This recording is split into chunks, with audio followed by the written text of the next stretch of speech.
புதுசாக ஒரு கூட்டம் கிளம்பியிருக்குது. இப்போ சமூக வலைதளங்கள் எல்லார்கிட்டையும் புழக்கத்தில் இருக்குது. இந்த சமூக வலைதளங்களில் நான் ஆதரிக்கக்கூடிய தலைவனை நான் பரப்புகிறேன்.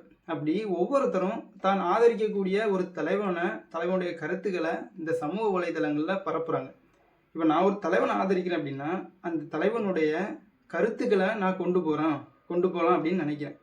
அவனுடைய செயல்பாடுகளை நான் அப்படி பரப்பணும், மக்களுக்கு பொதுஜனப்படுத்தணும் அப்படின்னு நான் நினைக்கிறேன். ஆனால் இந்த கூட்டம் என்ன தெரியுமா பண்ணுது? உங்களுக்கு டிவிகேவை பிடிக்கும் அப்படின்னா ரெட் கலர் ஹார்ட்டை கமெண்ட் பண்ணுங்கள். டிஎம்கேவை பிடிக்கும் அப்படின்னா க்ரீன் கலர் ஹார்ட்டை கமெண்ட் பண்ணுங்கள்.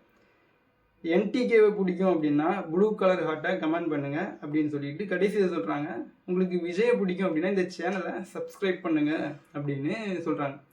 இது என்ன மாதிரியான ஒரு புரிதல் அப்படின்னு தெரில. உங்களுடைய கருத்துக்களை நீங்கள் பரப்புங்க.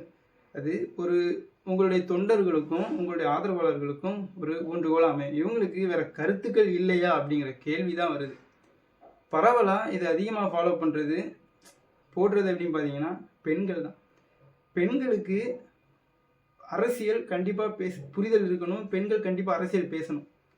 பெண்களுக்கான அரசியலை இங்கே சமூகத்தில் யார் பேசுகிறா, யார் முன்னெடுக்கிறா அப்படிங்கிறத பெண்கள் சிந்திக்கணும்.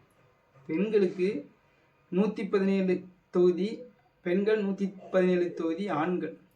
பெண்ணிய உரிமை இங்கே தான் நிலைநாட்டப்படுது. பெண்களுக்கு 1000 ரூபாய் கொடுக்கறது பெண் உரிமை இல்லை.